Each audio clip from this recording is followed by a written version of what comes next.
Hello. This isn't usually how we typically start the show, but as you can see, we kind of have a new setup, and with the new setup comes technical challenges.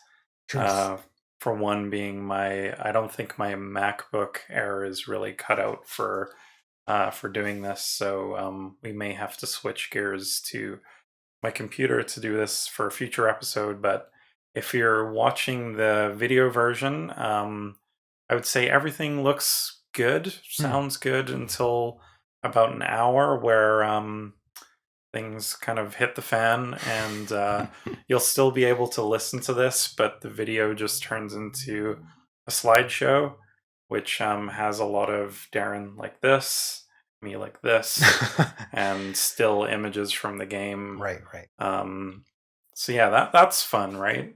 That's kind of cool. Yeah, I mean, it was a graphic technique that we tried, but we don't really like the look of it anymore, Yeah. right? So Right.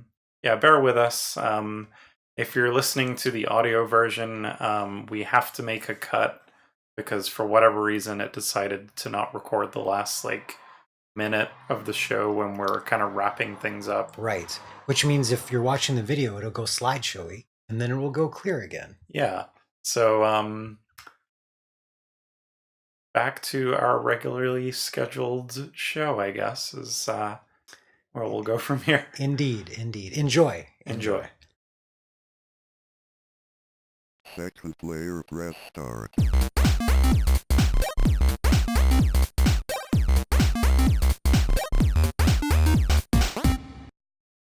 Hello and welcome back to another episode of Second Player Press Start. My name is James, and this is a podcast where two friends get together and chat about video games.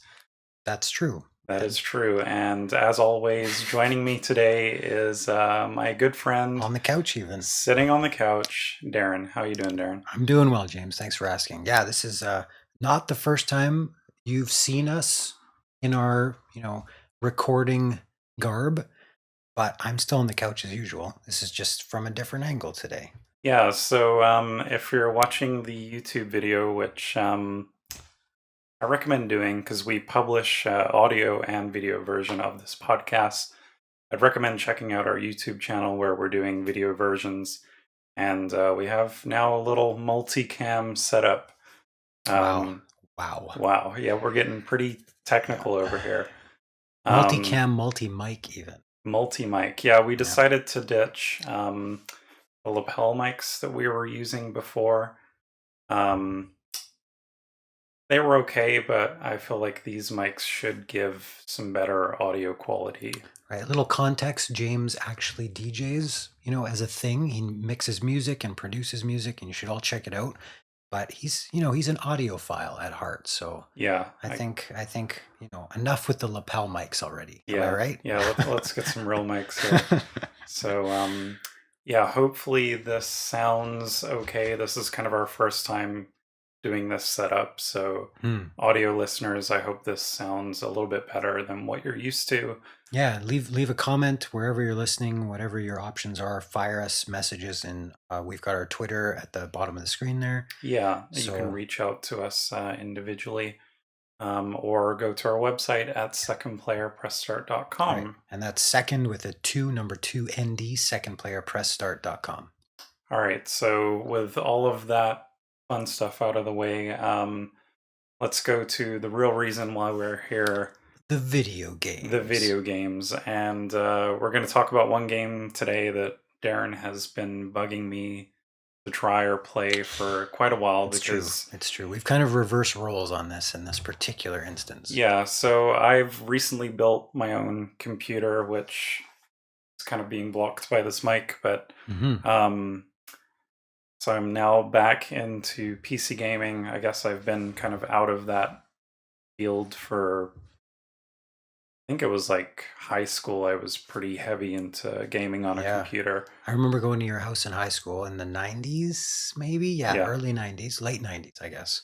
And playing on your Compaq, I think it was at the time. No, you had the Oh, I had the compact. compact. That's Yeah. right. What did you have? Do you I remember? think I had a Sony like Vio. Right. Probably paid like way too much for it, but it was a really cool looking computer at the Yeah, time. yeah. And yeah, I got into PC gaming. I went through a few video cards because that game I couldn't run until I had the latest Yes. video Yeah. card. So Voodoo video card? Is that what you had? I was an ATI guy, I Okay. think. Yeah, I had a Voodoo way back in the day. So, Voodoo or doo-doo, man. yeah. Yeah. Um, Old school. yeah, and we used to play a lot of PC games at your dad's office. I remember We had a LAN set up there so we could play on multiple machines at the same time, and we did that in high school too. In our tech room, Yeah. Mac computers could play Warcraft 2. Yeah, I So remember we got that. a lot of play into that. Um, And I mean, turns out that's a Blizzard game too. So yeah, so yeah, I used to play a lot of PC gaming, then went to college, kind of grew up a little bit, and nah. then yeah, when I kind of became an adult, it's kind of weird because usually you get into computers when you get older, but I kind of went the reverse where I was into computers for most of my life. And then later on in life, I started console gaming, and I Sure. liked the convenience of popping a disc in and playing and not really having to worry about upgrading parts or any of that stuff. Right. But Or like issues, and we might maybe get we into might some of touch those on that topics today. But yeah, recently, like I've been seeing a lot of games that are on PC that I'm not able to play, and the one that we're going to be talking about today was kind of one of those games that Darren has been chatting a lot about, and I was fortunate enough to build my own computer lately, which is something that I've really wanted to do for a long time. Sure. And upon building my computer, I could try some of these new games. And one of those games, which is the one that Darren heavily recommended, is Heroes of the Storm. So why don't you give us the Wikipedia detail rundown, and Yes. then we'll start chatting. So, Heroes of the Storm is a multiplayer online battle arena game, also known as a MOBA. MOBA. I've heard about these games. There's Dota, I think, is the Dota, Defenders of the Ancients. Yeah. Is one of the older ones, and then League of Legends. League of Legends is another popular one, and these games are pretty huge from what I hear. But this one is developed by Blizzard, who most of you know for developing Diablo and StarCraft, Overwatch, and Warcraft, and World of Warcraft. The list kind of goes on. And this is kind of their take, kind of using an all-star lineup of their characters from these games in this kind of MOBA format. Yeah, is there anything else to kind of introduce the game? Not really as an introduction, but a little bit of history. The original Dota was built, I believe, on the Warcraft 3 engine. So the original like MOBA took Warcraft 3 and said, well, what does it look like if some of the lighter units that we make earlier in the game are just kind of AI controlled, and they're just trying to kill the other person's base, so we don't have to think about base building. And then instead we focus on playing a hero that, as Warcraft 3 heroes, they could level up and get new powers and abilities and support each other with healing spells. They had different classes and things like that, or do damage or tank or whatever. And that turned into the original Dota game. From there, Valve took it and went with Dota 2. League of Legends Riot Games took that exact idea and then kind of changed some of the systems in it. Not very much in comparison, say, to Heroes of the Storm, which is another MOBA. But then Blizzard came, and I think it's built on the StarCraft 2 engine, and they finally released their version of a MOBA. And as we know from Blizzard for ages now, their big thing has always been polish, right? Yeah. We take a game in a genre that somebody else has already taken the first steps in, and we take that and we polish it and we make it more epic and more colorful and more user friendly and better music and better cinematics and just pile in all these things. And that's why people are such big Blizzard fans, because you take a genre that somebody has maybe tried a few times, right? And Blizzard takes it and perfects it. So when you think of an MMO, most people know World of Warcraft because it was one of the biggest, right? Yeah. And when you think of like your standard action RPG, you think of Diablo, and Blizzard's had some of the most popular Diablo games. Like they're really significant in that genre. Um, and then they came out in the MOBA, kind of the MOBA arena with Overwatch, which is more of it's a first person shooter, but there's been other games in that genre for ages, right? Yeah. And then they release Overwatch and they improve on some of the models and it becomes a really big thing. Heroes didn't necessarily happen like that though. It wasn't a game by them that took off huge. It had issues and it still isn't one of the biggest MOBA games out there. So when you think about Blizzard and their development history, the assumption is kind of, well, if they are doing it, then it means that it's going to just skyrocket to fame because everything else they touch turns to gold, right? Right. It just happens that with Heroes of the Storm, it's not that way. It hasn't taken over the market. Partly it's because it came to the MOBA market so late, whereas other genres that they've kind of retooled and polished have come out earlier in their development cycle. Right. So, yeah, I guess then my question to you, like, kind of getting into this genre of games because I haven't played a MOBA before this game. Okay. Like, what was it about this one that attracted you versus like some of the more popular ones? Sure. So when I first started getting into MOBAs, it was with Dota 2. And I had a lot of friends on Steam that we played together with, and they invited me into it. And the one thing that, and I'm sure you'll talk about this tonight, but in most MOBAs, and Heroes is not excluded from this, is there's a very significant learning curve. To get yourself into the game, you have to contend with the fact that number one, you're learning a new game in general. So there's a learning curve. Number two, you have a vast amount of characters, right? I think Heroes has a fewer character count than, say, League of Legends or Dota, which have in the hundreds of characters. Blizzard, I think, we're up to like 70, 80, somewhere in there now with Blizzard's MOBA. But that still means you need to learn how to play the game, right? Then you need to learn which character class suits your playstyle. So a healer or a tank or a support character or whatever. And then once you figure that out, you need to figure out which character in that class is better suited to your skill or the thing that you like about that class, right? Because all the characters within a class function differently, so that there's a reason to even have them in the game.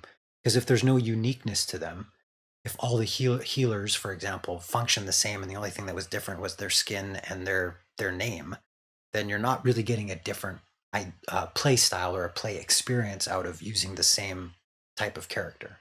So part of MOBA in general has functioned around the idea that more characters means more dynamism and more diversity in the way that I play the game. So I can play one healer that maybe does more damage than another healer, or I can do one that is easier to clear waves of minions. Remember we talked about the little minions crashing in. So maybe I pick one that has a little bit more wave clear, so they can clear the waves of minions faster, or one that has burst healing, so I heal in large chunks of health as opposed to healing over time. Things like that, and that all depends on all these other factors going on in the game. So like I was saying, there's a huge learning curve.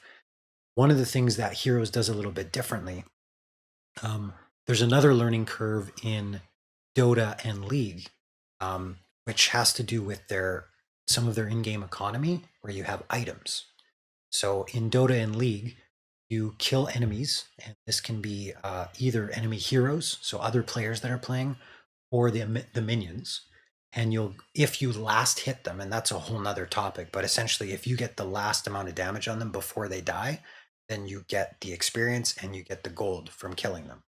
Your experience is then used to level up your hero, even going back to the original Dota that was built in Warcraft 3. And you use the gold to buy items from the shop, which again is a very RTS kind of thing, right? Yeah. Has some role play type elements in there, leveling up and whatnot. Heroes does away with that entirely. They say there's no item shop, there's no gold, there's not even last hits in Heroes. So I had played a lot of Dota, and I found that it was really hard for me, especially with my friends who had played a lot of it. For me to get any value out of playing, I would need to put in a lot of time to get to the level that they were to feel that I wasn't just dragging the team down. Right. And I guess we should probably talk about, I mean, I'd like to hear your like paragraph of what is a MOBA? What is like what am I doing in the game? I'd Yeah. love to hear based on your playthrough of what you think about just the style of the MOBA. Yeah. Because it's the style of this game is very similar to League and to Dota, but the mechanics, there's some different in mechanisms. Yeah, I mean, to be completely honest with you, and you can probably see from like the gameplay footage that's on screen if you're watching the video version of this podcast, like when I first played the game, like I went through the tutorials and it seems pretty straightforward of like, okay, you kind of need to guide your team to the other side of the map and attack this core. Right. But to get to this core, there's like certain barriers you have to get through, and there's Sure. certain lanes that you can kind of navigate in between to get to this core. Right. And depending on, you know, where your enemies are and where you are, that can swing the balance of the game. Right. So that kind of made sense to me in terms of like an American football game where you're trying to gain yards down the field, right? Sure. So that made sense. I probably, when I first started playing the game, like I was being maybe a little too aggressive of like, I didn't quite understand how the like little minion guys kind of were functioning in the game. And they didn't really explain that too well in the tutorial. But when I was playing with you and you were kind of explaining it, something kind of clicked of like, right, these guys are kind of like on the front lines. Right. And you really want to kind of get them in front of you as kind of like this padding. Right. And because without that padding, you're open to being attacked. That's right. Not only by the kind of the big hero guys, but also these like each barrier has like projectiles that they're firing at you, Sure. right? Sure.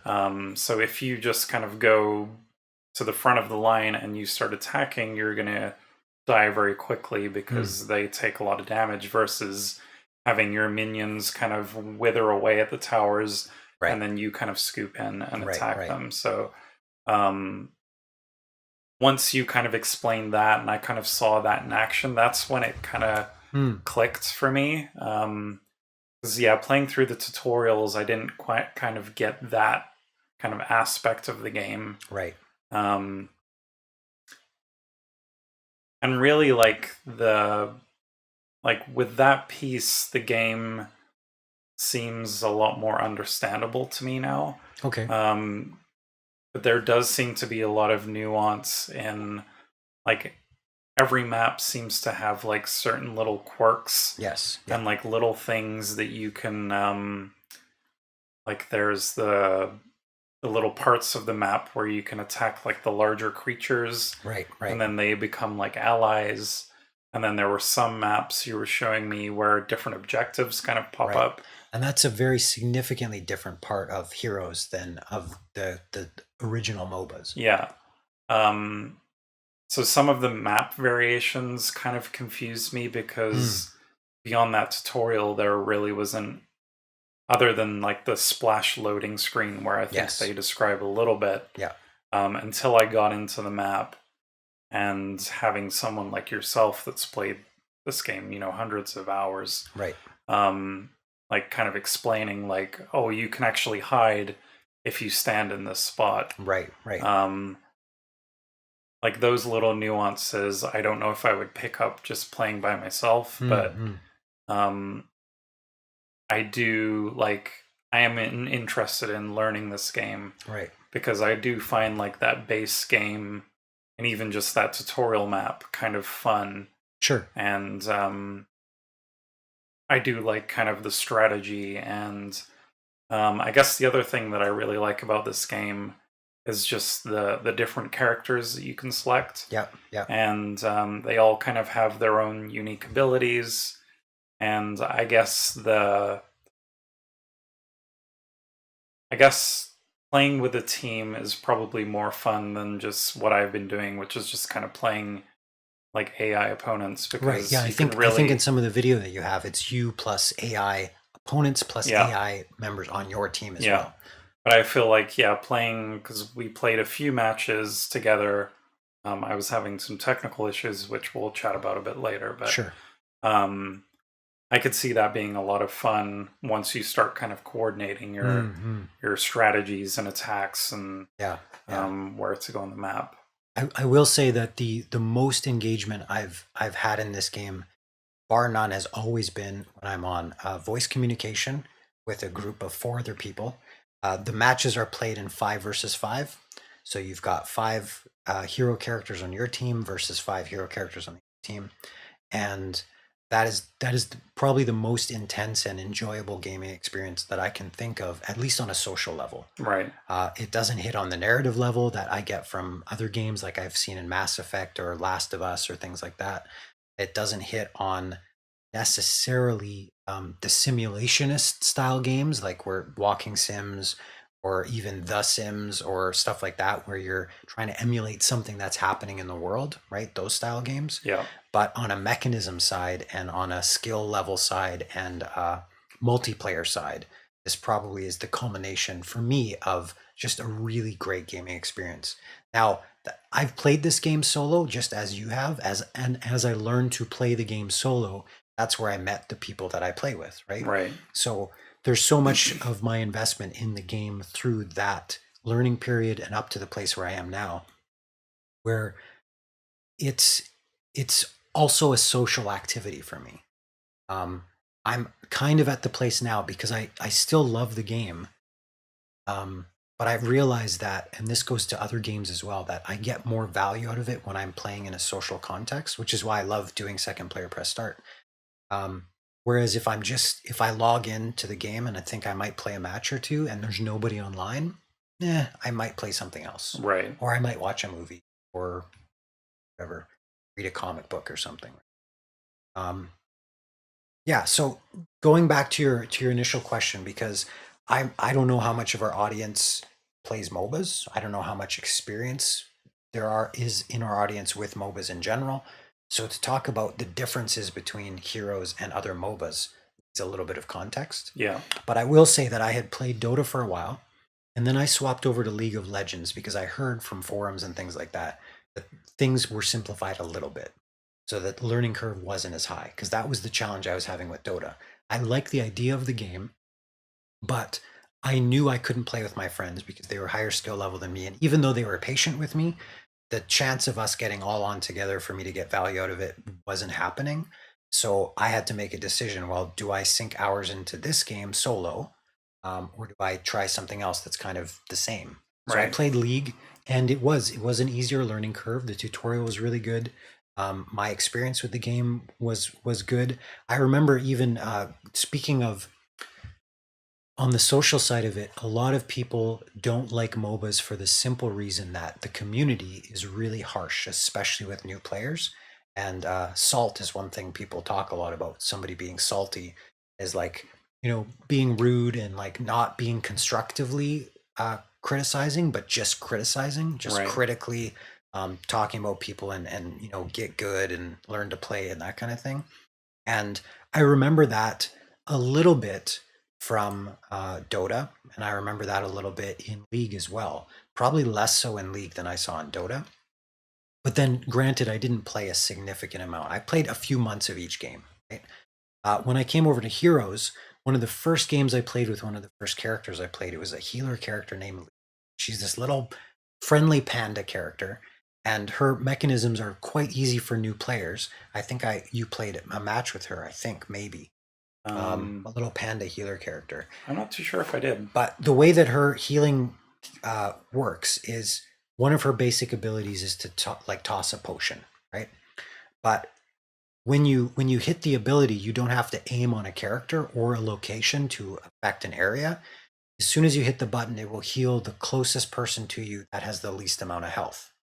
So it automatically heals the person that needs it the most. Right. Which means when you play as Lily in the game, you don't really have to think about your skill mechanisms or your skill mechanics on the mouse. You just have to think about your positioning. Where am I in the map in relation to the people that I need to heal? And when I hit this button, am I going to heal the right person, kind of thing? And that makes learning her as a healer a really great experience because I'm not as concerned about some of those other higher level skill sets. I'm just concerned with where is my character? Is she going to take damage? Is she in a safe position? And can I reach in my little circle of area? Can I reach the person I want to heal? So there's characters like that in Heroes that you can learn a lot about the game with just playing that one hero and just kind of forego the rest of the stuff because now I know how to play Lily enough that I can play map after map after map and try to understand some of the intricacies of the rest of the game, right?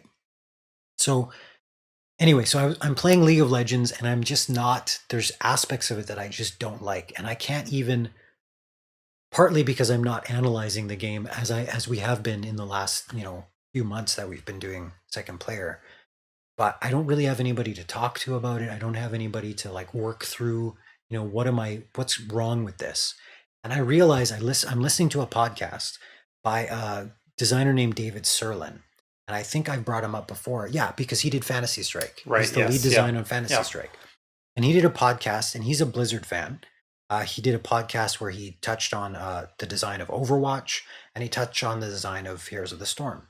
And I'm listening to him talk through the changes from League of Legends, which I've played at that point, I'd played for a few months, and comparing it to Heroes of the Storm. And I had never played Heroes. I knew one person that mentioned it at one time because they knew I was kind of getting into MOBAs, but otherwise I knew nothing about it.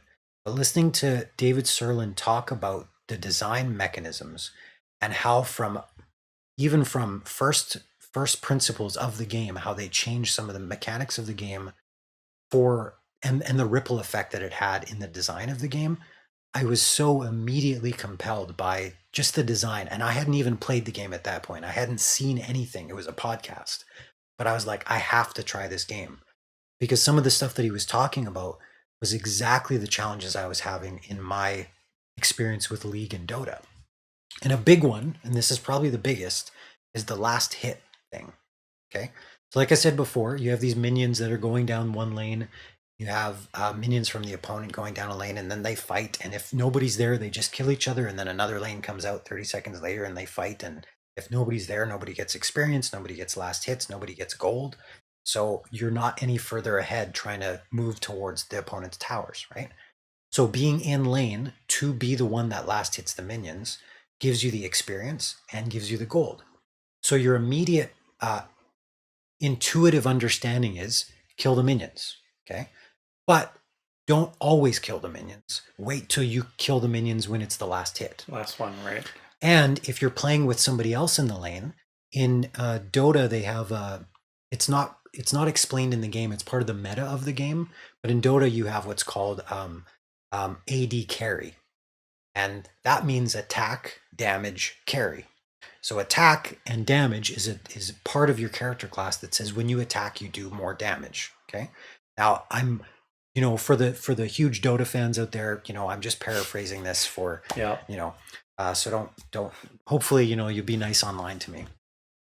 And carry means that it's a hero that you carry to the end game. And then they will carry your team. Because what happens in Dota is, and League of Legends, when you get last hits, you get XP. And when you get gold, you get XP. The people that don't get last hits and gold don't level up and don't get items. So what you want to do is if you have your AD carry in lane, okay, in one of the lanes, you also have a support character with them so that you can keep healing them so that they can stay in lane longer. Okay. So what happens is your support hero's only focus is to keep your carry alive. So if somebody else from the other team tries to come and kill them or gang up on them, it's called a gank. It's a gang kill. A bunch of people swarm the carry to kill them, right? Then you have to go, then you respawn. There's a cooldown timer. You respawn, you go back to the base and you come back out to the lane, which means you've missed XP and gold from killing minions, right? So the whole purpose of the support is to keep the AD carry alive because in the early game, they're not very strong. But as they continue to get all the last hits of every single minion and all the gold of every single minion, that's the ultimate goal. That's the objective, right? In lane, they will gain levels higher than anybody else in any other lane, to the point where by the time they've leveled up higher than anybody else, now you can kill entire teams with your one character, as long as they've got a little bit of support with them, right? So what happens then is my intuition that says, okay, I'm playing a support hero and I want to kill minions because they're the opponents. So I would start killing minions in lane, and I would be slammed by my teammates to say, no, that's not how you play. Don't kill the minions. I should be killing the minions. I'm like, whoa, what? Because I didn't know this meta, right? I didn't understand the intricacies of it. So I would be playing the hero that I was interested in playing, that I had gone through the tutorial, that I learned about how these systems worked. But the meta of the game says these particular heroes should get more XP and gold because they're the ones that carry your team to victory, right? So because I wasn't carrying them in the early game, they couldn't carry us in the late game. So I was playing wrong, even though intuitively I was doing the right thing. I was killing the bad characters on the screen, right? Coming from a Diablo action RPG perspective, I'm clicking on the minions and I'm killing them. That's what I should be doing. And then gold's dropping. That's awesome, right? But that's not how it works in Dota. That's not how it works in League. So the biggest change in heroes is there's no last hits, there's no gold, and any XP that you get, you just need to be by the thing when it dies and you get XP. And lastly, when you level up, your whole team levels up. So you all level at the same time. Now, what this immediately does from a design perspective is it says, okay, I'm no longer at odds with somebody on my team from stealing XP from them. I'm no longer in a position where I can make your character worse simply by getting the last hit that I should have given to you, or the gold that you should have got instead. Instead, I can kill any minion I want. I can do as much damage as I want. I can heal any way that I want. And as long as I'm in a position where I'm close enough to get XP for my team is going to level up, and we're all going to hit level 1 at the same time. We're all going to hit level 10 at the same time, and so on. So whenever we get our heroic abilities at level 10, we all lock them in at the same time, which means I'm not pushing somebody higher as a carry. I'm doing it all at the same time. So there's no reason for me to be salty, right, with a teammate because they're playing wrong. Now, of course, there's nuance on that because you still get salty at a teammate for playing bad, because it's a multiplayer video game, right? And there's skill involved. But that design, that one mechanism fundamentally changed the game for me, because it was more about a team game than it was about an individual trying to beat the entire other team, type thing. Almost like your teammates are stepping on you to kind of climb the ladder. Exactly. And from the design of the game, and from the way that it's presented to the new player, that is not intuitive. I had to learn over and above my experience of the gameplay to figure that meta out. Right. Now that's not to say there's no meta in Heroes of the Storm, or there's no, skills and things that you can learn that are in excess of what the game presents to you, right? Like I said, or like you said, things that you learned from me that maybe weren't as clear as they could be in the tutorial. Right? But there's design elements like that have fundamentally changed the way that I interact with a MOBA style game, that in my opinion make it so much more enjoyable and engaging. So what you're saying is, like, out of all the MOBAs, or at least the 3 main ones, like, you just found Heroes of the Storm, just even though it still has these nuanced, like, meta things, it was right off the bat just kind of the most accessible, team friendly game. Absolutely. Yeah, because I had learned the lane system, and I had learned the objective, like the overall meta objective of a map is trying to if I kill my opponent's minions, right, then my minions will push into the tower. And while the minions are pushing into the tower, they're taking the tower shots, like you were saying, which means that I can now do damage to the tower at the same time without getting tower shot myself. So I won't die. And if instead the enemy team ganks me, so they surround me and kill me with 2 or 3 other players, then I'm no longer in lane, so they can push the lane instead, right? So that's fundamentally the same in Heroes, in Dota, in League.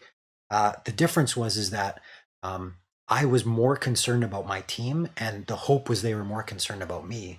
Because as long as I'm there and in the lane, and I was doing something intuitively correct, right? The thing that I was doing intuitively was the correct thing to be doing. Right. And that's not something that I could say for Dota or League on those levels of nuance. Yeah. Now, that said, most Dota and League players will say, well, because there's no last hits, Heroes of the Storm is more of a casual MOBA because the skill ceiling isn't as high. If you don't have to deal with these extra levels of layers of complexity, that guarantees you need to have more skill. So therefore, this game isn't as skill focused, and therefore it is a more casual MOBA, right? So you see those steps of logic. Yeah. Now, this is where David Serlin comes in and he says, okay, what if I said in order to play this video game, and he used this in the terminology for his fighting game, Fantasy Strike, because he abstracts Fantasy Strike as well and makes it inherently easier to play, but not to master, right? And we had that discussion on Fantasy Strike. He said, okay, what if in my fighting game, to add more complexity to it, you have to bake a cake. Okay. Yeah. So part of the fighting game is also, as a secondary part of the game, is baking a cake. And baking a cake takes a huge skill set. And if I make a better cake than you, maybe I do more damage, or maybe I have a bigger health bar, or. So it's a mechanism that is a skill-based mechanism, and it affects my play in the game. Now, would you say that's a good game or a better game than a game that doesn't have that extra complexity or extra skill-based testing? Personally, I wouldn't, right? Because I'm not interested in baking cakes. I want to play a fighting game, right? And yet we have these mechanisms in the game that aren't really about the core of the gameplay. They're about, and in Warcraft's case, from my cursory reading on it, because it was based on the Warcraft engine with Dota, last hits were simply a function of the way the RTS system worked. So in the design of the engine that Dota was based on initially, last hits was just the way that they doled out XP and gold for the heroes. Interesting. So it was just a result of modding that original game that it wasn't really by design. It was like, well, we need a way to use this game engine or game that we're modding. Right. And that's just kind of a result of it. Exactly. Yeah. So it wasn't something where, even when League of Legends decided we're going to redesign this game from the ground up, because Dota was a mod, like you said, they didn't remove that because it had been such a feature, I guess you could say, or a design element is maybe a better way to say it, of the original Dota, that they kept that in there. Right. So here's the argument is said that, well, because there's more skill involved in last hitting, it makes the game more complex, which adds more depth. The problem is none of those things are synonymous words. None of those things mean the same thing. They don't have to be mutually, like, they can be mutually exclusive. Yeah. I can have a game that has higher skill level, and I can have a game that has more complexity, and I can have a game that has more depth. But I can have a game with more depth without complexity. I can have a game with more depth without a higher skill cap. Yeah. Right. And I think that's a really important distinction to make, because when people call Blizzard's Heroes of the Storm casual MOBA, I know from when you played it that there's way more complexity and depth than the experience you got out of it, even if they took out last hits. For sure. Right? Because there's so much nuance to the characters, and like the learning curve is still really large. Yeah. And I would argue that even though your skill level might not be as complex with an individual character or an individual clicks on the screen, the macro elements of the game and learning there's way more maps in Heroes than there is in Dota and League. In Dota and League, you have one standard map, right? And then they've developed things called ARAMs, which is all random, all mid, which means that there's a bunch of people that just fight in mid lane, and they've turned that into its own thing. And there's, I think, a 2-lane map in League of Legends now that's a special 3 versus 3 instead of a 5 versus 5. But in Heroes, you have dozens of maps. I think somewhere in that, a dozen maps or more, right? And each map comes with its own systems and its own mechanisms that affect the best way to win the map, which means each map has its own meta. Each character and characters versus each other have their own meta, and the way to strategize on the map based on the characters you pick for the map vastly changes the way that you play on the map. So there's a huge amount of complexity, even in just the way that they went with the map system. Yeah. And that's another feature that Heroes has that other MOBAs don't have. Yeah, it's interesting. Yeah, I mean, I almost wish they had a tutorial for each map. Like maybe beyond, like I said, that splash screen of like, here are a few little nuggets about the map. Yeah. Like almost like when you were showing me like, oh, if you stand over this grate, you're hidden, or Right. if we attack these guys, they'll be allies, and then we can use them to kind of push forward. But I guess that's where the quote unquote meta comes in, right? Yeah, Like yeah. the base game is a fairly simple concept. Even one that I was able to grasp just kind of going through the tutorials. Sure. And then, yeah, the deeper, more complexity lies in, well, now how do we adapt to these concepts with unique maps that kind of alter kind of how you play and how you choose to play. Sure. The other thing that I guess, I don't know if struggled with would be the word, but was just like, I didn't quite understand, like, you launch the, like, before every before every match, you launch the character select screen, right? Yeah.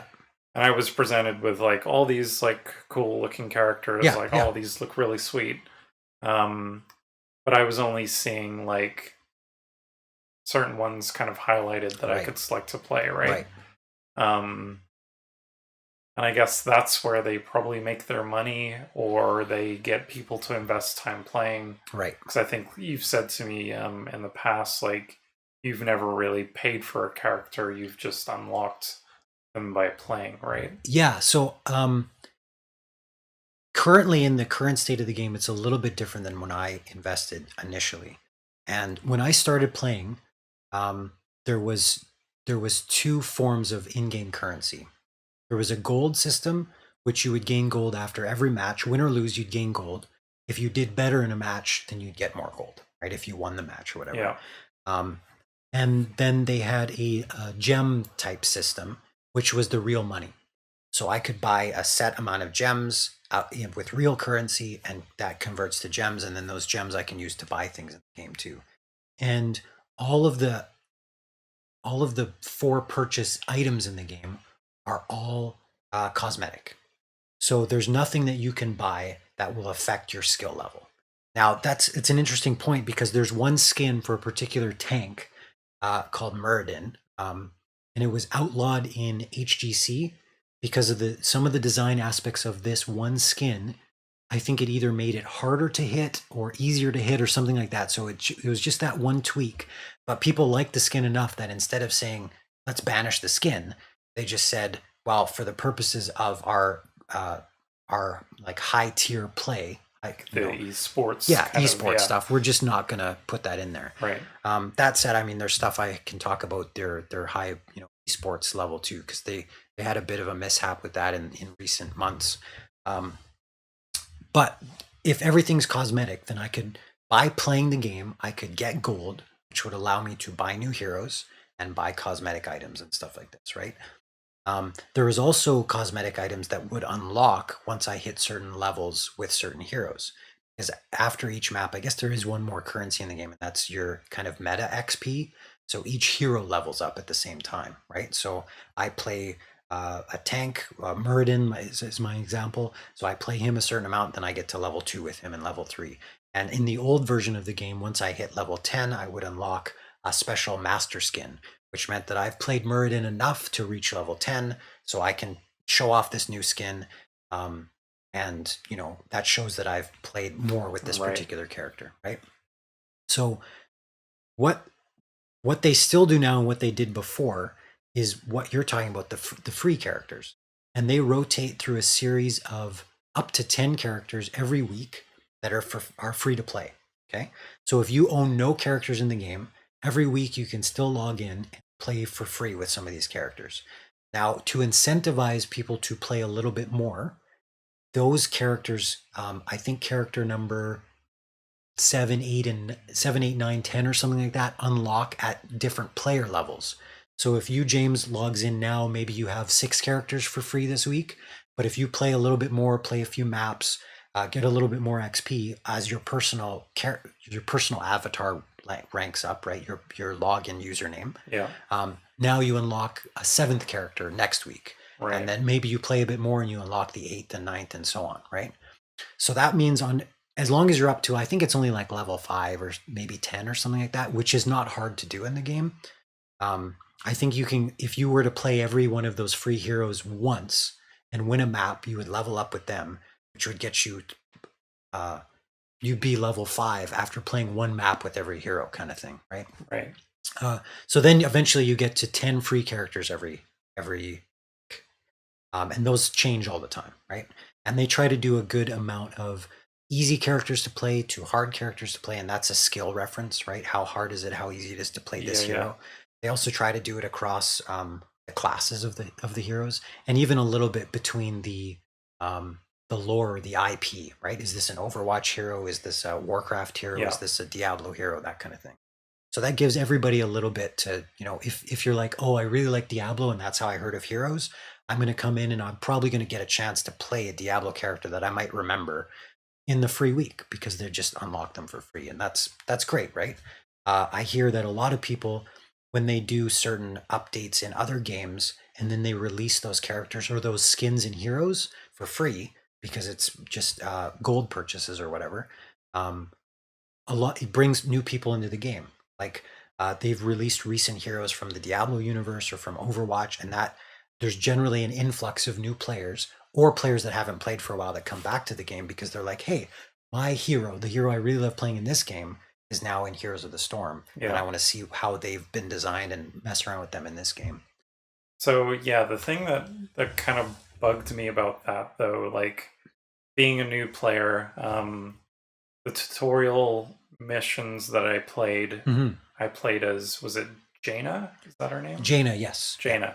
And after a few matches, like I was getting comfortable with, I think she had this like really cool like ice blizzard storm, drops ice shards, which I was getting the hang of, like, okay, like I know how to kind of time this, and that felt really good. And then I think it was the next day I went to play. I'm like, where's Jaina? She's not free anymore. She's not there anymore. Right. What do I do? Like, I don't know. And then I think I ended up selecting sad face. Some other character that was kind of an easier skill set because, again, being new at the game, I wanted to pick an easy character. And then, like, I'm hitting my E key, but it's doing something different. That requires me to, be positioned a little differently. Sure. Which I guess is maybe good to, like, kind of get a taste of what each character does. But it's like, you know what? I kind of just wanted to go back and play with Jaina because that kind of felt like a security blanket for me as a new player. Because if there's so much you're learning in the game already, then sticking with one hero, at least to understand some of the other aspects of the game, makes a lot of sense. Yeah. And I think that was one of the things that I recommended with you was trying a few assortment of heroes from different roles so you understand kind of the class that you're interested in playing. Do I like to play healers? Do I like to play frontline? That kind of thing. And then once you've found, this role kind of suits my playstyle, then you stick with that hero long enough that not only do you learn their mechanisms, but now because you don't need to learn the hero so much, you can focus more on the strategy and the macro of the game, which might be otherwise lost on you because every map is different whenever you queue up or whatever, right? So, with that said, is there like equivalent characters that kind of play the same as her? Like, so going back to your comment before, the reason that we've got so many heroes in the universe is to give different people different, like, I don't know if you even want to call them like power stories, right? It's like, I played Diablo so long, and the fact that I get to play the Lord of Hell is just fantastic, right? I mean, the fact that I can play as Diablo in a game and kill people is so awesome, right? And then some of his mechanisms fit into the lore of Diablo with his flame breath and his flame strike, and he captures souls from dead things, and that powers him up, and it's awesome, right? But I can see if you have access to Diablo and you're trying them out, and then next week you're like, I can't play Diablo anymore. That sucks, right? Yeah. Now, part of the design, and this is speaking from my personal perspective of it, once you get to the unlock more free character stage, at the very least, every time you log in, you have 10 characters to choose from. And right now, that's roughly, let's say there's 70 or 80 characters. That's a fair percentage across different roles, across different settings, right? To try out. And I think part of what it does is it incentivizes, like you said, to just try things. Right. Because in your early stages of the game, before you decide to spend your gold that you've earned to buy a hero, maybe you want to try out and see who plays differently. Maybe I love Diablo, so I play Diablo and he's awesome. But as soon as I play a different tank or a healer, like, wait a second, this is way funner for me. This is much more engaging. Or there's something about this playstyle that really speaks to me that I would have never done before. Yeah. Because there's 80 characters to choose from, and who knows what's best, right? So I think that's part of the incentive. The other thing is that if you know that you like Jaina, you're like, that can also incentivize you. She costs like, I think she's a common hero. So I don't know if she even costs 10,000 gold like some Right. other heroes do. She might be much cheaper than that. There's also bundles and stuff like that where you could use because they give you some currency in the game to buy things with. They even give you gems, which is real money currency, to buy things in the game. So there's, at some point, even with just a few extra games, you might have the gold or some other currency to just buy Jaina. Right. And then my thinking would be, if I've played Jaina for this week and I really love playing Jaina, then next week she's not free. I'm like, that sucks. But hey, look, I've got enough gold. I can buy Jaina. Right. So I think that's part of it, right? And if I don't, I only need another 500 or 1,000 gold. Let's just bang out some matches. Let's play a few matches. Let's try a different hero. And now I'm experiencing more of the game, and I'm incentivized to use that gold because I'm working towards a purchase. Yeah. Right. So I think it's a really it's an interesting system, but I have heard similar complaints with the way they do their free to play aspect of it. From the amount of content that was available to me and has been available to me as I continue to play, I've never really found an issue, simply because there is so much to learn and so much to try that I was just like, yeah, bring it on. Like, I'm ready for the next hero and the next hero. And I started with 5 and they gave me a free one to pick when I signed up. And, I went through the tutorial, so I got this Raynor character for free or whatever, Jimmy Raynor from StarCraft. So, and I don't play a lot of Raynor today, but at that point I was like, yeah, he's awesome because he shoots things and he has a gun and that's cool. Right. So, that's been my perspective on it. So do you find, like,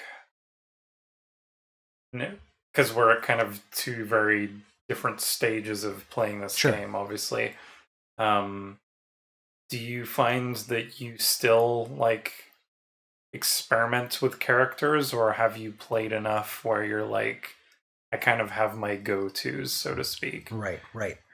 So some of the parlance for that in the MOBA is my main, right? And Yeah. that's the same in like World of Warcraft and MMOs and stuff. Like, I main this particular class or this particular hero. I would say, if I looked at statistics and I even just thought about the characters that I enjoy playing, there's some that I'm better with than others. There's at a higher skill rate than others, and that I have a better win rate than with other characters. So you could say those might be my mains, right? That said, I still love the diversity in the hero pool, and the fact that at any given time, even when I'm playing with my friends, depending on the friends that I'm playing with, nobody necessarily has a given role. Like, if we were playing in a a competitive team, let's say, Yeah. then we would probably pick roles so that we could really define how we play together and understand our communication together. For And sure. if I know that you're always the tank, I'm never going to get confused, and I'm always practicing the same type of skill set that goes with playing a tank character. Yeah. Right. But I tend to play flex a lot, which means that I have a wider range of heroes that I'm pretty decent enough with that I can fill the gaps. So if we need a healer on the team because nobody else wants to play a healer, I'll play a healer, right? If we need a tank because nobody else plays a tank or has a tank or wants to play a tank, I'll play a tank. And that just suits my playstyle because I love experimenting and I have so much curiosity for that. And we've talked about that in some of the open world games and stuff before that we talked about.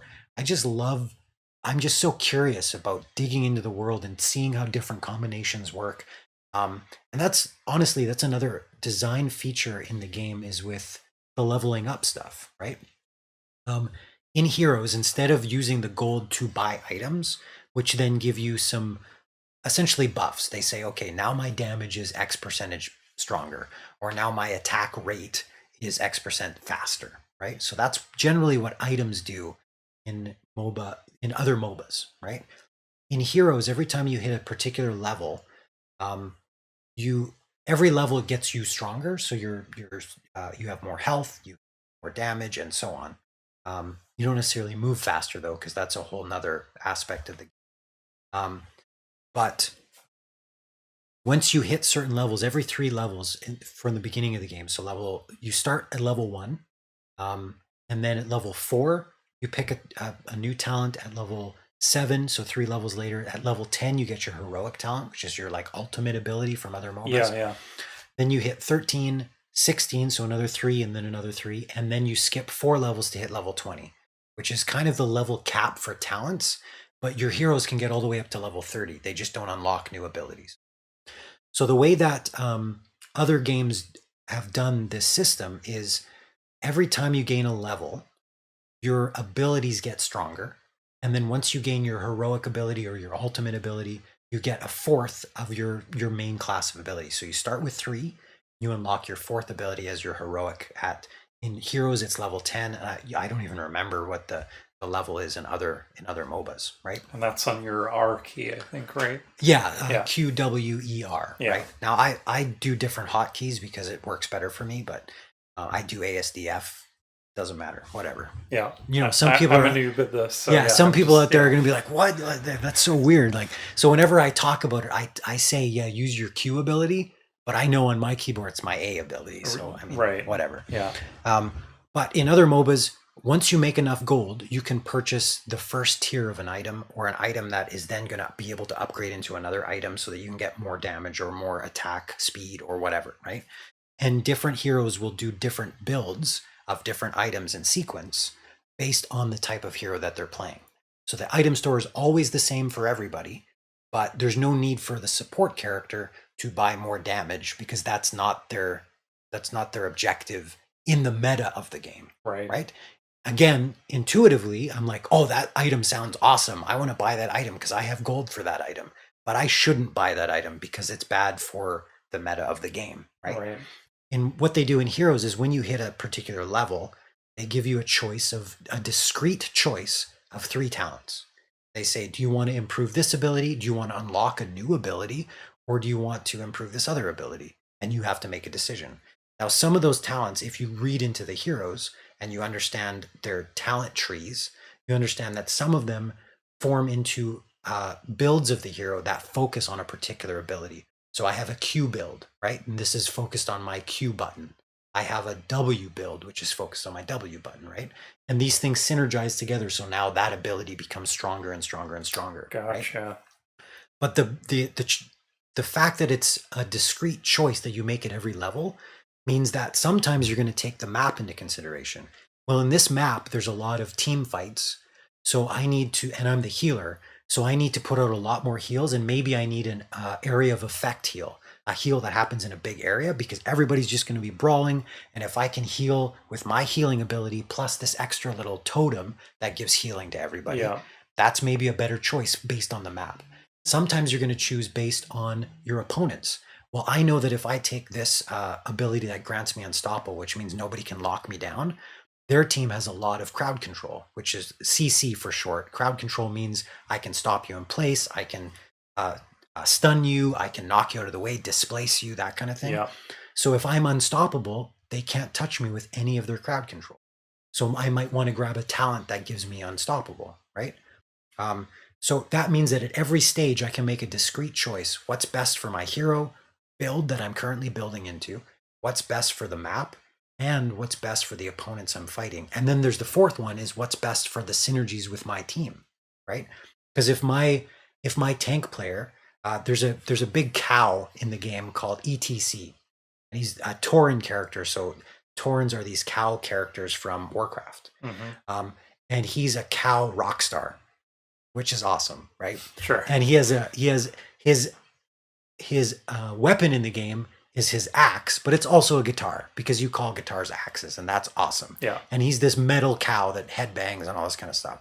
So one of his ultimate abilities is mosh pit. So there's a circle that goes around him, and anybody caught in that circle is stunned for the duration of his mosh.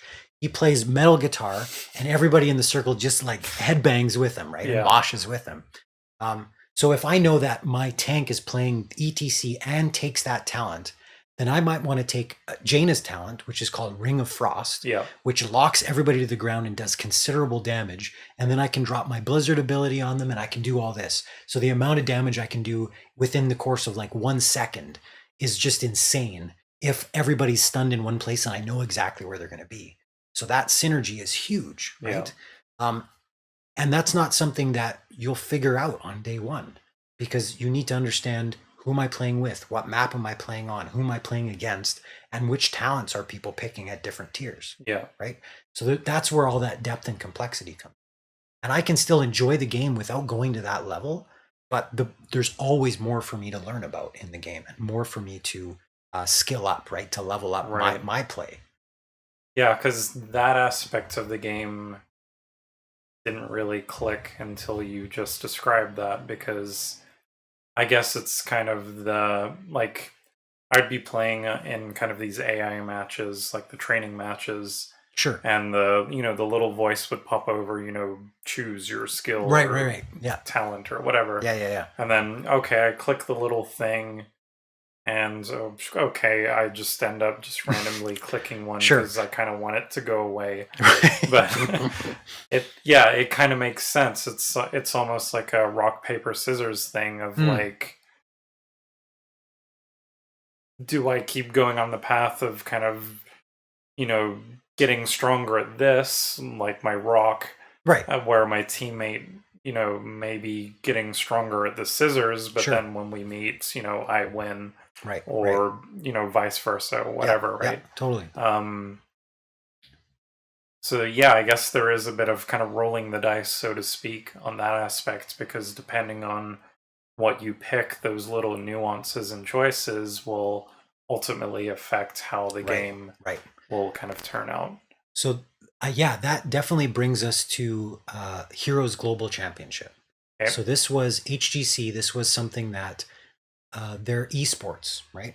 This was something that Blizzard put hundreds of thousands of dollars invested into a yearly esports system or framework organization, right? And what they did for, I think it was 2, maybe more than that, a few years anyway, where they just put this money into the game from the esports perspective, and they gave money to teams that were in the HGC. So each region in the world, this was international, had a certain amount of teams that were part of the region for playing at a competitive level. They would go to different areas of the world for tournaments where they would all compete based on the best in the region. And then it would culminate in BlizzCon, which is their annual springtime convention, where they would play on the grand stage in front of everybody. And there would be like, the tournament play of some of the top teams in the world. Right. And they put in hundreds of thousands of dollars into paying the teams some form of monetary income so that they could put full time into playing the game, because that was now their career, right? Yeah. And then prize pools and all this kind of stuff to incentivize people playing hard and skilling up and leveling up, right? So at that level of play, the first thing that you do in that game is you would decide, okay, what map are we going to play? Okay, so let's say we're playing. Do you remember the Cursed Hollow map? Yep. Okay, so that was probably one of the main maps that you played, maybe even in the tutorial. And in Cursed Hollow, there's 3 lanes. In some Heroes maps, there's only 2 lanes, right? But in Cursed Hollow, there's 3 lanes. And in the course of the game, we have an objective that spawns. And what that means is that somewhere on the map, there's one point, whether it's in the between the mid and the top lane, or it's between the middle lane and the bottom lane. There's going to be one point in there, and that could be at one of three locations: closer to the enemy, closer to you, or somewhere in the middle. Right. And what that thing does is when whoever wins the objective channels it for like 6 seconds or something like that. And then they're able to, once they get 3 of those channels, where we would normally have equal minions fighting each other, when say our team gets the objective, the enemy team gets cursed. And that means that instead of minions taking a normal amount of damage, they can only take 1 hit before they die. So that means our waves are going to push way harder. Right. And going back to the idea of last hits and things like that, because they're going to die sooner, our lanes are going to push into the towers. And as long as we're in the lane, we're going to get experience from all these minions dying so fast. Yeah. Right? And lastly, when your team's cursed, your towers don't shoot anymore. They just cease to fire anything. So you have a huge advantage when you get the enemy team cursed to push forward and take out structures. Okay. So now we know what the map we're going into. Okay. So now we go through what's called a draft, where back and forth between the two enemy, my team, our team, and the opposing team, we are going to choose our 5 characters. In the midst of that, we're also going to ban some characters out because we don't want to deal with them, or it wrecks the synergy that we're building in our team composition, right? So while we're picking heroes, we're thinking, okay, what do we need? Well, we need a tank, we need a healer, we need some damage, right? We maybe need a character that's referenced as an off lane character, somebody that makes sure that they get all the XP that they can between different lanes. Yeah. Right? So we need these set of heroes, and so does the enemy team. Now, if the enemy team picks Jaina, well, maybe I want to pick somebody that stops, because Jaina does a lot of burst damage, which means a lot of damage in a small time window. If we pick somebody that can protect from that damage, then we're picking to counter Jaina, right? We're picking to counter the Jaina pick. Yeah. So now we're picking a team that synergizes together and that works for the map. And then the enemy team is doing the same. We're picking a team that synergizes together and for the map. And then the third part of that, or the fourth, or whatever number we're at, we're also making sure that we pick team heroes that counter who the enemy's picking, right?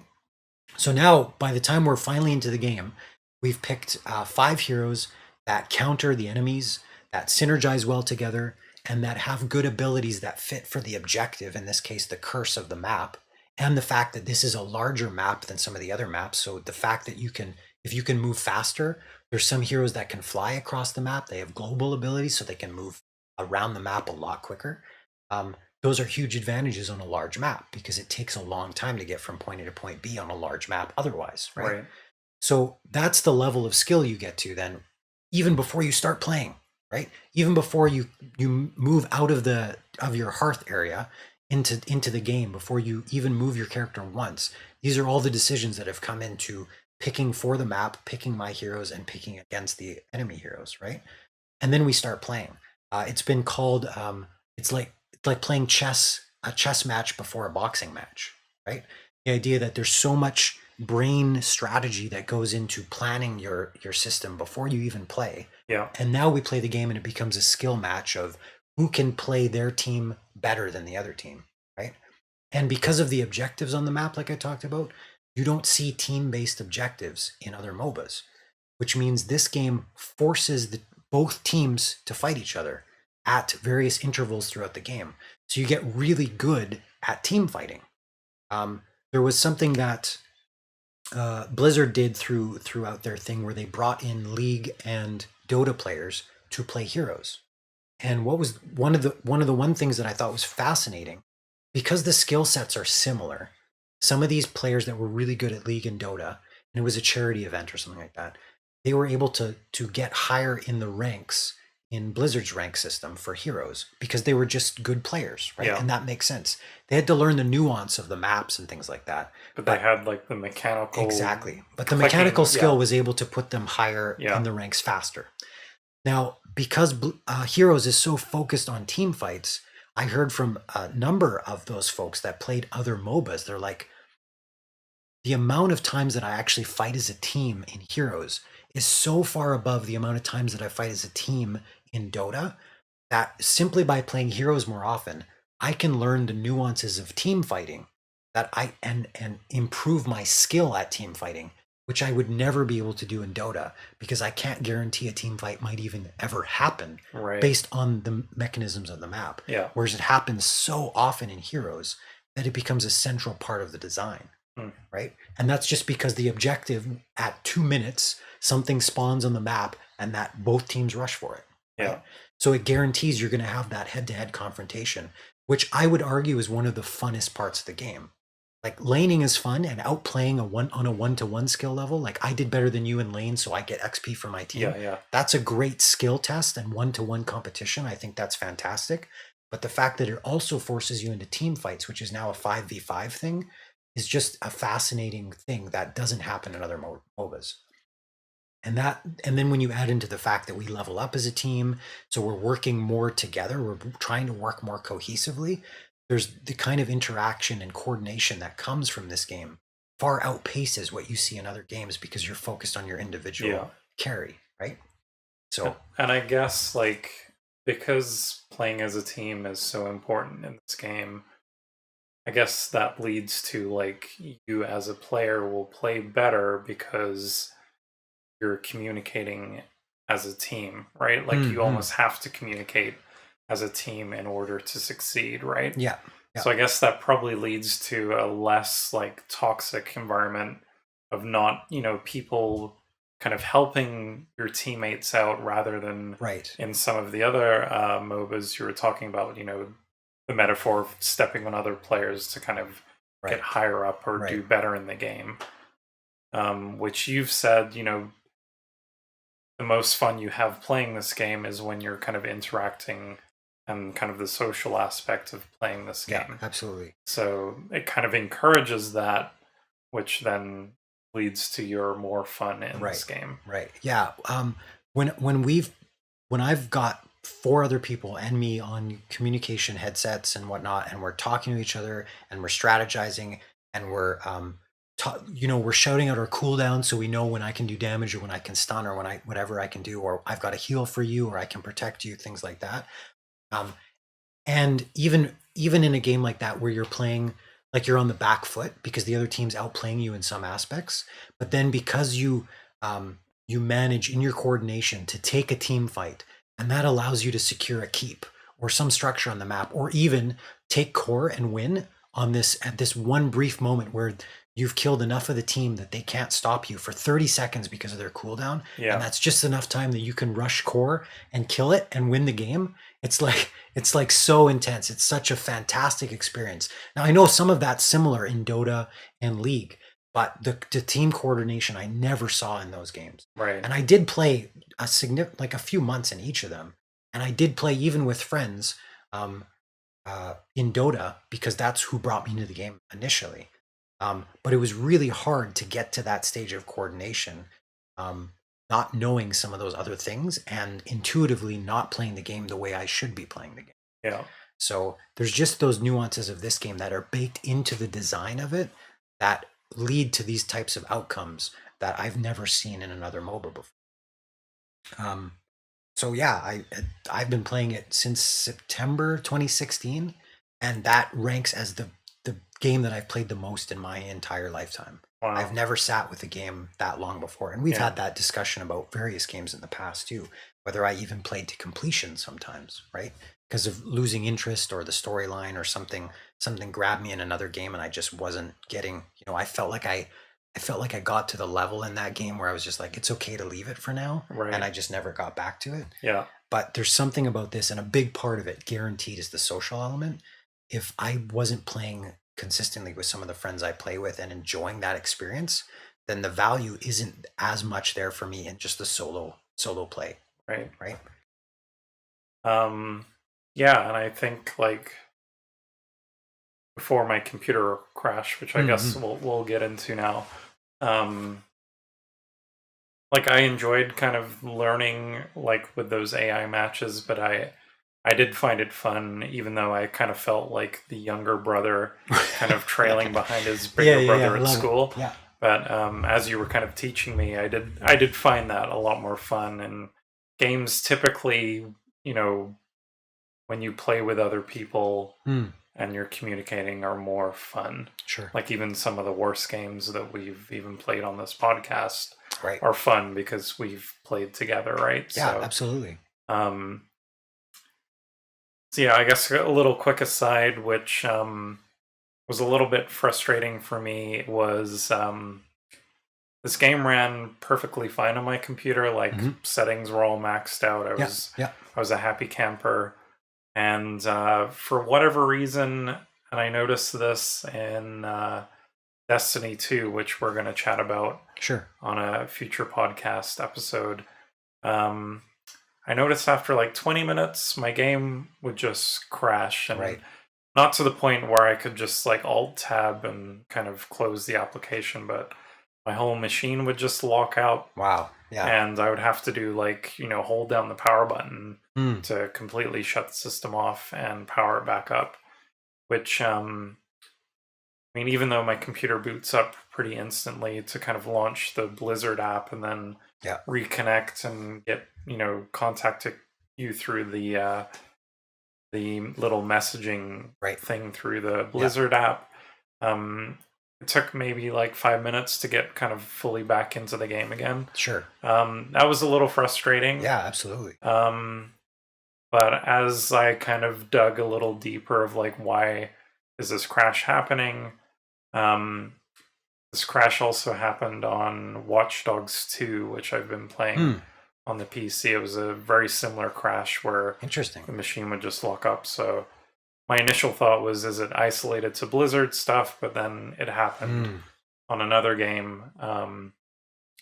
But then there were other games that I played for hours on end and nothing happened. But to make a long story short, or trying to cut this down a bit, when I built my computer, I bought my graphics card secondhand, and I guess it was used to for cryptocurrency mining.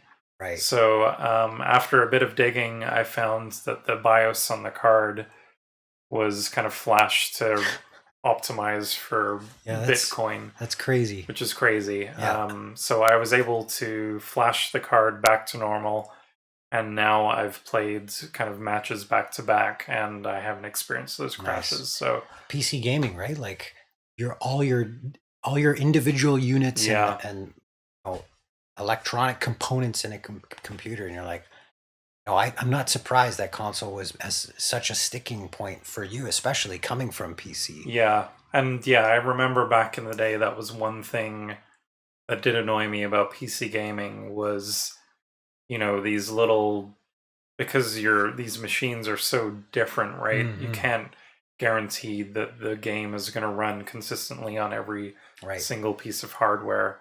Especially hardware that I've put together with my bare hands. This is my first time building a computer, and I'm just glad that the thing actually turns on, because I've never done anything like that before in my life. But I'm happy that I figured that out, because I think this is a game that I'll kind of come back to, and I'm interested enough to kind of learn some of these systems. And the fact that I know that you'll be playing this for years on end, and it's likely, and I can hop on and play with you, which playing games with you, whether it's in person or online, is always fun. So I look forward to kind of playing a bit more of this. It's exciting. And maybe we can revisit this on a future episode to kind of catch up on my learnings. And it's the one thing I'll say about you jumping on at this particular time. Yeah. So going back to the in-game economy, there's now a third item in it called shards.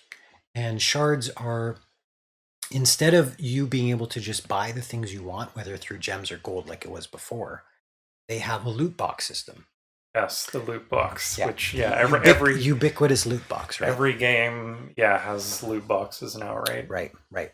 So what they've done in this game is that every time you level up your character, you get a loot box. Okay, and if you ding like level 5, level 25, 50, whatever, you get higher tier loot boxes. So that's one thing that's new, which guarantees that as long as you're playing, you're unlocking new cosmetic items. Right. So as far as a free to play game goes, it's at the best state it's ever been because you can get the most content for free than you ever could before. Right. Okay. Number two, every level that you get a hero up to also gains you a level as the player, as your login name, right? And that unlocks ranks and stuff and loot boxes as well. So now I hit level 1025 or 1250 or whatever it happens to be. I'm going to unlock loot chests for myself leveling up as well. So now I'm even incentivized to play those characters that I don't play a lot of because it's really easy to level them up in the early game.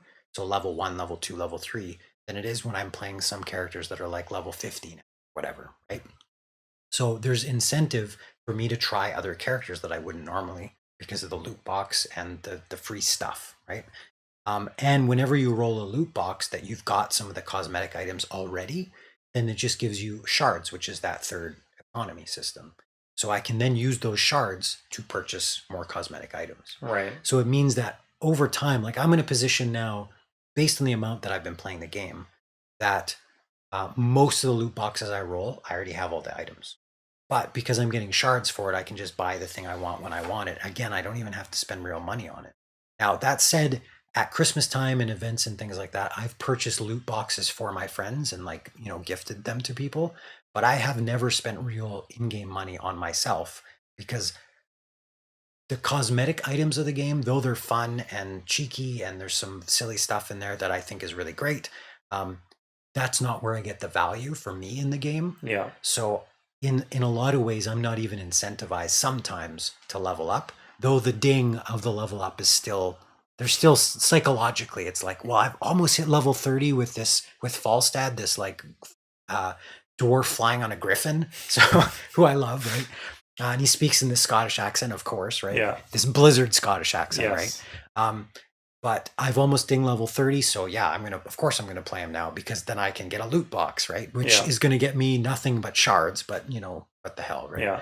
So I think that system is something that's new from when I started playing, and it's something that for a new player, there's a lot of more incentives kind of baked into that design to like there's always something that you're getting or gaining or leveling up or whatever, and it just on the meta level, it gives you more engagement with that aspect of the game, especially if you like cosmetic items. Like you couldn't go wrong if you like cosmetic items, right? Yeah. I mean, I think the closest that I've got to, I've been playing a lot of Apex Legends Right. since I built my computer. And to the point where I think I'm actually getting like okay. You were doing some live streaming on the show, right? Yeah, I was testing some live streaming, and I might be doing that on the channel with Apex because that's a game that I like to go back to. Nice. And yeah, I've played enough of that game where I've earned kind of their shard currency, and I've unlocked a cool suit for a Bloodhound, which is kind of my main 2 guy. Yeah. And I guess like you can invest your time, which is cool, in these games, and you can unlock stuff.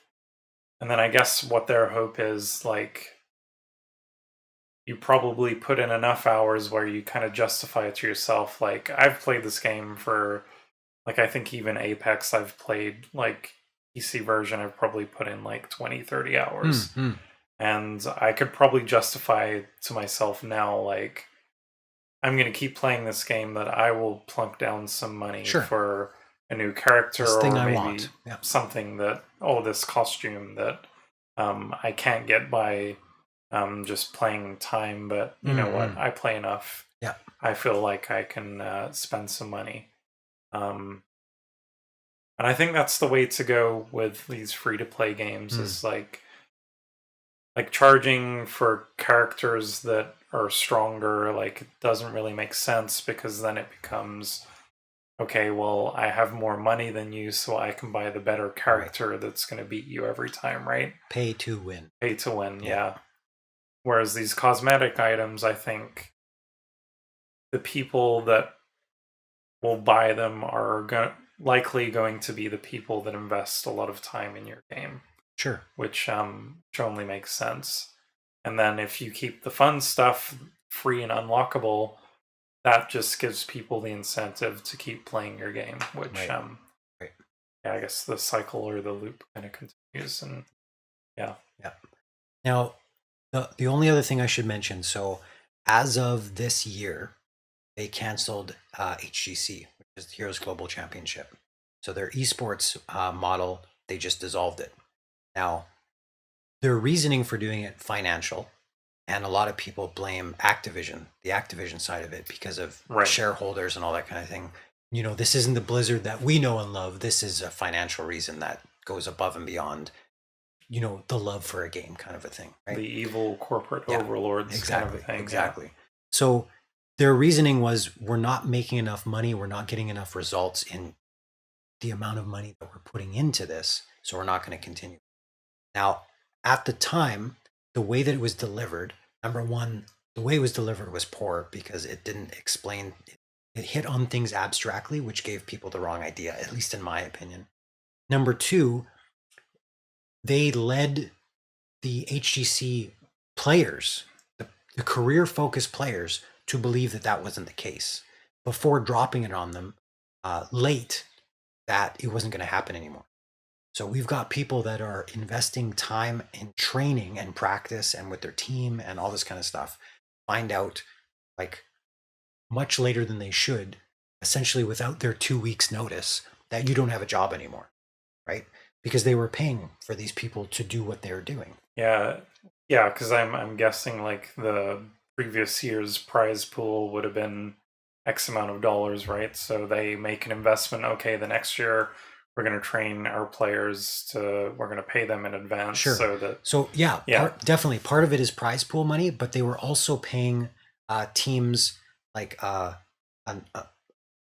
nominal fee, I guess, but a certain amount of money per year, as long as you're in this higher up standing, because that's what like as part of an esports model, it's like the money that goes to football players. Right. You're playing a thing that is in turn making us revenue through all the systems that we're building into this. So we're going to pay you for you investing in what we're doing, or you playing our game, right? Yeah. So by saying no, this doesn't exist anymore, especially not only was it the last minute, but it was past the last minute, right? Where we were already getting into the next season before they were told we're not doing this anymore. So they handled that really poorly, and they took a lot of flack for it. The other part of that letter said, in so many words, it sounded to people like they were shuttering Heroes of the Storm completely. They're like, we're taking off developers and we're putting them elsewhere and so on. And that wasn't the case either. We've still seen hero releases. We've seen a lot of updates. We've seen a lot of patches. We've seen a lot of balance patches, and new heroes as well. Not only redesigning old heroes, but new heroes too. So a lot of people thought that, well, this game is just it's going to go extinct. That's not really the case. The way that I've seen it, I've continued to play through because I enjoy the game. So I would, even if it was going, like next month we're shutting down the servers kind of thing, I'd still probably play because I enjoy it, and I'd I have contacts that I've only met through heroes that I want to play our last game together, that kind of thing.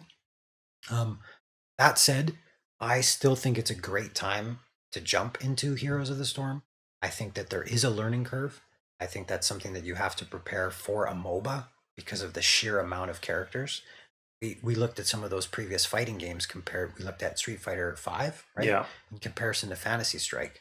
And there was 30x characters in there, and we had to, like, who do I even play? So we just played random sometimes, right? Yeah. And you can do random in Heroes too if you want. But the point is that there is a learning curve. There is a skill set that you learn by playing the game that no tutorial is ever going to be able to give you the nuance of, unless you play multiple tutorials about very specific things. And there are even people in the community that have said, why don't you make tutorials on this aspect of the game or that aspect of the game? Because it's not done very well. Right. That said, there's even people in the community that create content creators on YouTube and Twitch and stuff like that that say, hey, here, watch this professional play a tank. watch this professional play, you know, a range damage dealer or things like that. Yeah. See how we play this map. Here's a strategy for these maps. Here's, you know, that kind of thing. Yeah. And I think that's super valuable. And that's all coming from the community. And in fact, since HGC disappeared, the community has stepped up and have put money into prize pools for Gold League play. And there's a Gold League tournament that was at 128 teams or something like that to start off. They all played against each other, and then people that did better, that won, got further and further into the ranks to the point where now they're playing with just their round robin of like 8 teams or whatever. And it's just like the amount of stuff that's still going on, even though it's cursory to like HGC Pro or whatever, Pro League, where there's a lot of money involved. There's still a lot of people that really love the game and are still investing their time and their energy into making content for it and things like that. So I have high hopes for the continuation of the game. I want to see this game continue to flourish, and by sharing, you know, my love for it, I hope that more people will at least give it a try. Yeah. It's a free game. The download's way smaller download than Destiny 2, which was also free. Yeah. So, I mean, if you have the Blizzard app because you play Hearthstone or because you've played Diablo or whatever, you're going to find characters that are in all those games in heroes. Yeah. So, yes, we're back. I'm going to make a little awkward cut, even more awkward by breaking it up. So, yeah, as you heard in the beginning of this video or podcast, we had a little technical glitch towards the end of the podcast. So we're kind of resuming where things kind of fell apart. to the best of your memory, mostly. Yes. So we were talking about... It's a free game. Yep. You should try it because this is a great time to try it. And if you like other Blizzard characters or you play other Blizzard games, then there's more to see of them here. Yeah, and coming as a guy that, you know, typically doesn't like these kind of like top-down clicky games, Right, RTS, like RTS games. style isometric or even action RPGs. Yeah, maybe that's not your thing either. Yeah, it's not really my bag, but there is something about this game that I think will appeal to even the most kind of casuals. Right. We'll use that filthy word again. Casuals. Filthy right? casuals. So yeah, give it a try. Coming from someone that's pretty passionate about the game to someone who's relatively, I'm not going to even word relatively because I am new to this game. So yeah, give it a try. I guess that's what we're asking for. So Please do. As always, thanks for bearing through some of these technical problems that we've had. Hopefully it's a seamless experience for you guys listening and watching. We'll try and resolve this on the next episode to the best of our ability, right? Yeah, I mean, we're kind of learning as we do this. We're going to run into hurdles. I'm actually surprised it's taken this long before we've actually really hit like a major snafu. Right. And I think in this case, it really isn't that big of a deal. Truth. I think honestly, your computer just had enough of me talking. I think that's what it was. It was like because I talked a lot. This episode. But no, that's good. That's what we're here to celebrate and to kind of talk about is our passion about video games. So yeah, until next time. Again, thank you for listening. Thank you for sticking with us. Yeah. We appreciate your ears and eyes. I think that was a comment that we said before that was cut off. So there it is. And then there was that really hilarious thing that I said that got erased. Oh shoot, man! I was killed. Oh, I couldn't even. It was good. It was. But I don't remember it anymore, though. No, that's the problem. It was like Men in Black came in and erased your memories. You had to be there. So with that said, we will stop. Keep it together, man. Keep it together. We will stop this. It's getting kind of late, and yeah. So wrapping this up. What do I usually say? Second player, press start. Yes. For more information on this podcast, visit our website at secondplayerpressstart.com. And that is second with the number 2, 2ND, secondplayerpressstart.com. And yeah, until next time, say good night, Darren. Good night, James.